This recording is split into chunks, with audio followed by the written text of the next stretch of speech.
Зүрх судасны үндэсний төв байгуулахыг одоо дэмжихгүй гэдэг яах вэ? Ер нь бол их өрөвдөлтөй байгаа байхгүй. Бүхэлдээ улс ээж гадаадын зээлээр одоо энийг хэрэгжүүлнэ гэдэг чи одоо айгүй тийм ичмээр байгаа байхгүй.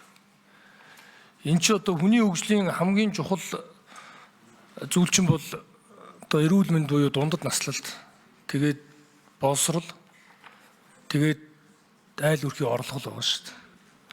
Тэгээ энийг бол одоо 100% дэмжих ёстой. Харин надад хэдийн асуулт байна. За нэгдүгürt энэ зөвхөн барилгад энэ зээл зарцуулагдах уу? Энэ эмчнэрийн буюу хүний нөөцийг одоо дэмжихэд зориулж энэ дэр хэдэн төгрөг зарцуулагдах вэ? Энэ хамгийн чухал зүйл шүү. Ер нь бол энэ одоо усаагаар мэт хамгийн хэрэгтэй хүн бол энэ одоо профессор, эмчнэр. Тэгээ энэ хүн одоо энэ ур чадварыг эзэмшихийн тулд өөрийн ухамсарт амьдралаа бүгдийг зориулсан байгаа шүү. Тэгээ харамсалтай нь энэ хүн дээр одоо маш их механик ачаал өгдөг. Тэгээ хараад хахад ингээл эмнэлэгт одоо эмчнэр ингээл бүх одоо өөрийнхөө тэр өвчний түүхийг одоо бичнэ. Тэгэл одоо хайрын ийм цагаа одоо механик ажиллагаанд зарцуулаад байна гэж би бол хөндлөнгөөс дүгнэдэг. Тийм учраас энэ одоо эмчнэрийг одоо сургахад гадаад оронд мэргэжил дэвшлүүлэхэд байнгын одоо энэ орчин үеийн одоо ямар эмчилгээний арга тактикууд олон улсын хэмжээнд өндөр хөгжтэй орнуудад нэвтэрж байгаа юм бэ? Энийг ер нь яг яаж одоо энэ хүмүүсээ тогтмол энэ үйл ажиллагаанд энэ сургалтанд зөвлөгөөнд гадаад дотоод болж байгаа арга хэмжээнд ер нь хамруулах вэ? Энэнд ямар одоо зардал төлөвлөж байгаа вэ? Нэгдүгürt нь. За хоёрдугаарт нь энэ одоо төв байгуулагдсанараа ингээд энэ эмчнэрийн одоо механик ажлыг багасгахын тулд совилогч одоо бусад ажилтнуудын одоо хүртээмжийг ер нь нэмэх үү? Тэгэхгүй бол одоо маш сайхан барилга, маш сайхан тоон төхөөрөмжтэй боллоо ч гэсэн энэ маань энэ асуудал үүсэхүй. За хоёрт нь энэ нисдэг дэргэний үйлчлэгээ орон нутгуудад нэвтрүүлэх үү? Энэ одоо зээлээс энэ дээр ер нь хөрөнгө гаргах уу? Одоо аймагуудаас 20-30 сая төгрөгөөр харуулт өгсөн хүмүүсийг дар гэрн арай ядан одоо өр зээл хийм барин тээвэрж авчирж байгаа шүү дээ. Энэ бол нэг зохицуулт ажиллагаа.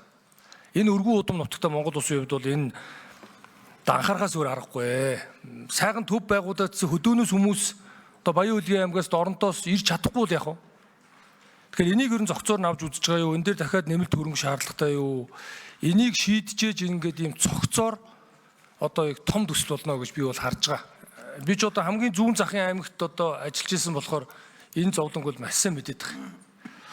За урьдчилан сэргийлэх ажил руу эндээс бол хөрөнгө зарцуулах уу? Ер нь зүрх судасны өвчтөд нас уралтын тэргүүлэх шалтгаан, дараагийнх нь хоол боловсруулах одоо шалтгаан байгаа, хүүхдийн өвчл байгаа. Тэгээ энэ лүү одоо чиглэсэн дараагийн нас уралтын одоо шалтгаанууд болсон эренбэрээ одоо ингээ 2-3 байгаа энэ лүү чиглэсэн. За хариулт Чин бүрэн сайд холбогдох хүмүүс дараа нь нэмж хариулаарай. Чин бүрэн сайд. За Бадамсрын гишүүн та зөв яг зохицоор нэмийг харж байна, баярлалаа. Тэгэхээр эхлээд бол энэ барилга энэ зүрх судасны мэргэжлийн төв болно гэдэг нь энэ нэг тусдаа том төсөл. За үүний араас бид бас Азийн хөгжлийн банкаар төргийн тусламж харуулж шигдээс аймаг бүрд тусалж чаддаг тогтолцооны дараагийн төсөл бас та бүхэнд танилцуулагдана. Тэгэхээр бүх юм хоорондоо уялдаатай. Бид энэ байгаа нэгэнт одоо гаднаас зээл аваад хийх гэж байгаа бол хоорондоо уялдаатай, нягт холбоотой ийм ажил хийхээс баахан салангад утга учиргүй баахан зүйл хийгээд хэдэн төсөл санхүүжүүлдэг байх ёсгүй гэдэг байр суурьтай эрүүл мэндийн яам энэ 26 оны хөрөнгө оруулалт дээр онцгой анхаарч ажиллаж байгаа. Тэгэхээр улсын 3 дугаар төв эмнэлгийн бас зүрх судасны салбар бол 24 жилийн турш Люксембургийн манд улстай хамтран ажиллаж хүний нөөцийн бэлтгэл ажлыг хангалттай хийж чадсан.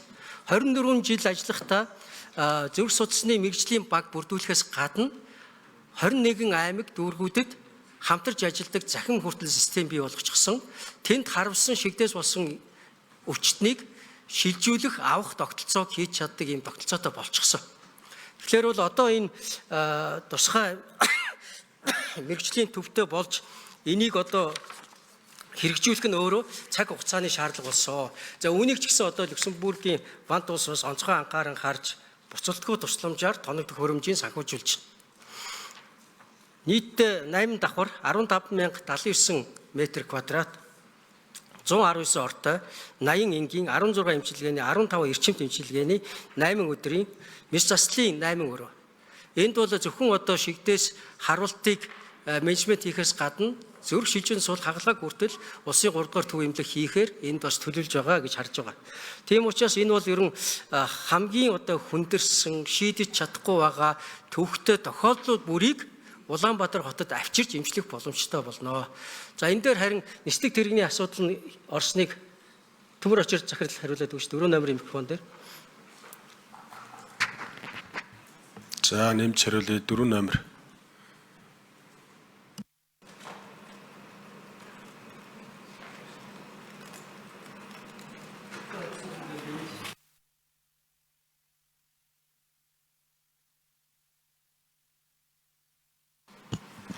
За баярлалаа. Улсын 3 дугаар төв эмнэлгийн захирал Төмөр Очир.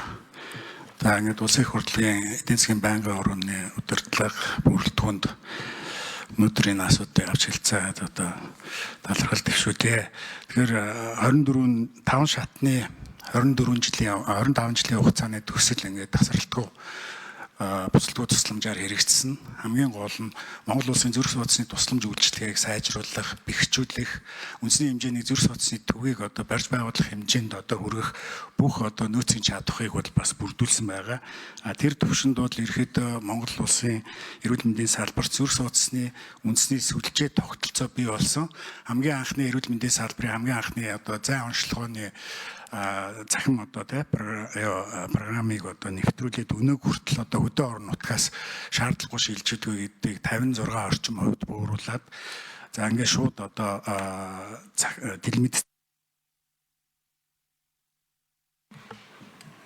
4 номер нэмж хариулъя. за телемедицийн сүлжээгээр бол энэ орон нутгатайгаа ингээ харьцаж байгаа. Тэгэхээр сайд хэлсэн байгаа энэ сургалтын чиглэлээр 4 жилийн хугацааны төсөл бол чадах бүрдүүлэх төвшөнд бол 3 дугаар эмнэлэг төдийгөө 21 аймаг 9 дүүргийн эмч мэрэгчлэтнүүдийг тасралтгүй чадвахч болж байна. За нөгөө талаараа 22.5 саяын буцалтгүй тусламж МОН 008 төсөл дээр бас эмч мэрэгчлэтнүүдийг чадварчуулах одоо үйл ажиллагааны төлөвлөлтүүд бол орсон байж байгаа. Ингээ удахгүй Люксембургийн засгийн газар батлаад манай одоо засгийн газарт ирүүлнэ гэдгээ бол илэрхийлээд энийг бол одоо бас эрүүл мэндийн сайд, сангийн сайдд одоо мэдгдсэн байж байгаа. За нөгөө талаараа бол одоо МОН 009 гээд дахиад 5.5 сая долларын буцалтгүй тусламжийн төсөл бас одоо энэ жил багтаж одоо засгийн газартаа гэрээ байгуулна гэсэн юм төлөвлөгөөтэй байгаа. Энэ МОН 009 нь бол эмч мэрэгчлэтнүүдийг чадварчуулах төсөл байгаа даа бас.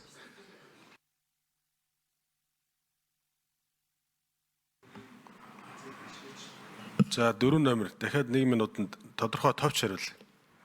Нислэг тэрэгний талаар.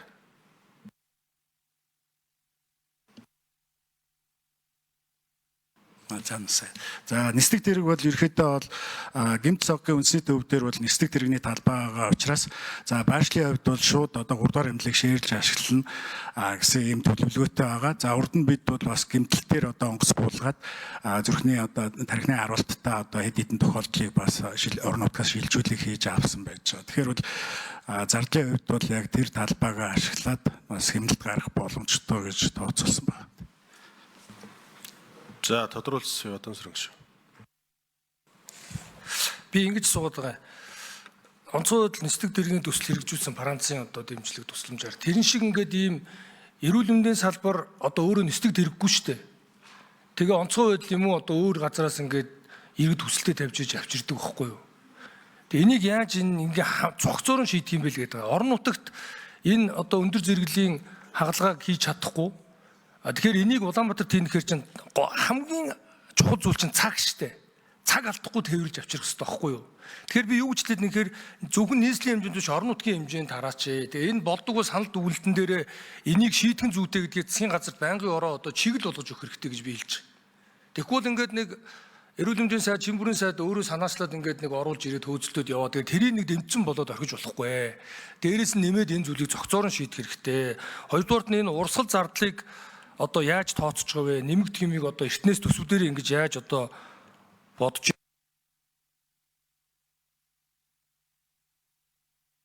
За Чимбүрэн сайд.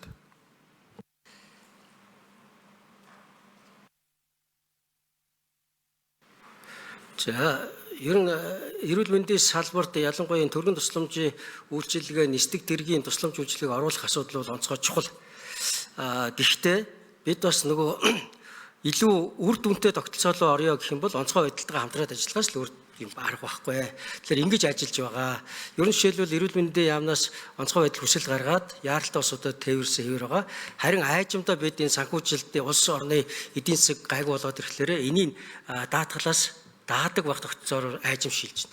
Одоо дараагийн ADB-ийн төсөл дээр бас энэ нисдэг тэрэг нэмэх асуудал онцгой байдлын төсөл орж ирнэ. Энэ дээр бас онгоцоо нэмж байгаа. Ер нь онгоцны сервис өөр их өртөг ихтэй юм бэл. Тийм учраас эрүүл мэндийн яам дангаараа хийнгүүл энэ өртгийн дийлэхгүй их тийм ачаал дэндүүх болно. Харин түрүүн хэлсэн аймаг бүрд энэ олонхийг хамарч байгаа тусламжийг үзүүлдэг болдог тогтолцоог эх 2 жилд хийхээр дараагийн төсөлд та бүхэн танилцуулагдана.